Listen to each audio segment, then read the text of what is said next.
Hey, Gio. My name is Jessica Morgan. I use she, her pronouns. I am a volunteer with Long Island Progressive Coalition. I'm based out here in Suffolk County, Long Island on the North Shore. And I've also volunteered at New Yorker News events in the past as well. You definitely have. I remember our lobby days. So to get us started, what is your perspective of this current crisis based on your lived experiences and your story? Yeah, so I like to say, I grew up out here in the suburbs of New York City as a Long Islander. And to some people, that is like a daydream. Growing up out here is super idyllic in a lot of ways. For some people, the thought of living in the suburbs is a nightmare. And I like to say, whether it was a daydream or a nightmare, either way, I was asleep. I mean, there is no doubt about that. And for whatever reason, 3 years ago, I woke up. I woke up to the climate crisis. I woke up to so many ways that I was embodying all the things that I didn't like about society or I saw as systems of oppression. I grew up in a blue collar family. So when I realized finally, the climate crisis is happening to me, right? Like, how could I have been so disconnected from how this was going on? How do you take action in that and recognizing yourself and your identity and your lived experiences as a white woman, and recognizing those connections more? Like, how are you taking action both for healing for yourself and for those within your communities? I'm a social worker, I'm a therapist, and with my own personal experience, especially with climate anxiety, I sought therapy myself. I was like, okay, I'm going through this. I can't get out of bed. I'm sad. I'm grief stricken. I'm unpacking my own identity. I feel lost. What do I do? And I was like, oh yeah, go to therapy, Jess. Like, that's what you do. Go use this resource. And it was through that personal experience that I decided, like, one of my main goals as a therapist, as a social worker, is to offer space to care and help people facilitate their own healing and their own understanding of what all these really big, sometimes like intangible issues, right? Like racism, classism, sexism, climate change mean for them in their personal day-to-day lives. That can be a really scary and fearful experience. And it requires a lot of compassion and care and delicate understanding. But having been able to kind of like tap into my own experience and touch it and see it and really feel it in my own body, although my experience is different than what other people are going through, I think there's like a universality in that, right? There's like some thread of like humanity that we all share when we get into our human bodies and experience the world through here, not just up here in some like esoteric way.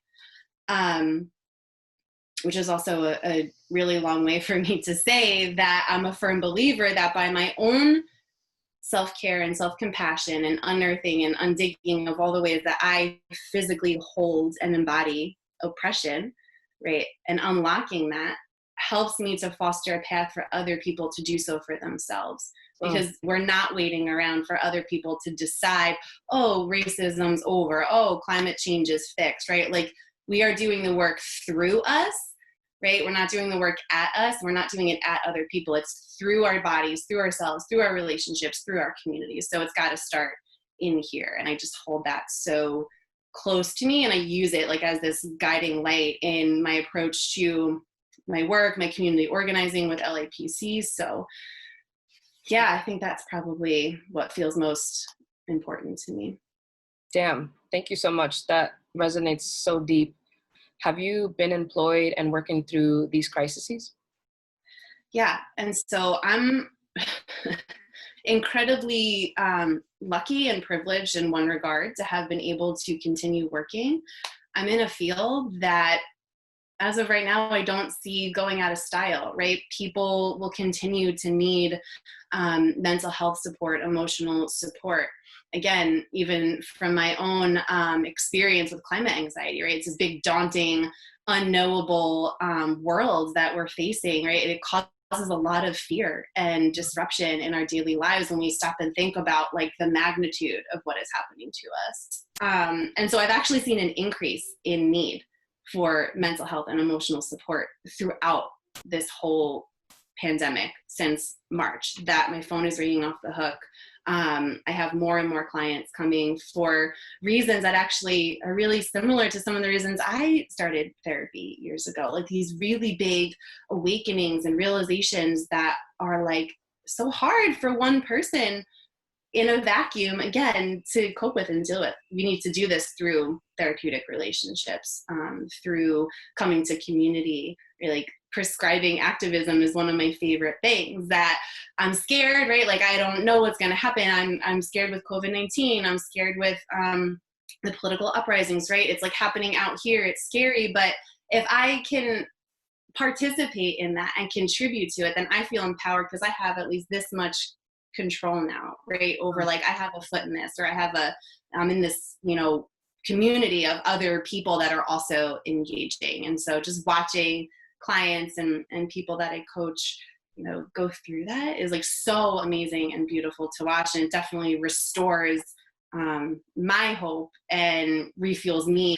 Fear has a way of turning us off, right? We shut down in the face of fear. But healing requires these acts of vulnerability and bravery simultaneously. But when we're in community and we can bring up that sense of love and compassion and connection, to me, that's like the ultimate medicine against this fear that's being wielded at us. Like that is where I want to live. That's the world I want to be in. And that's the world I want to help foster and co-create with other organizers, my clients, people like yourself, right? Like let's do it together. Word. Thank you so much, Jessica, for your time, for your story and sharing that and being vulnerable with others for the sake of healing, as you said.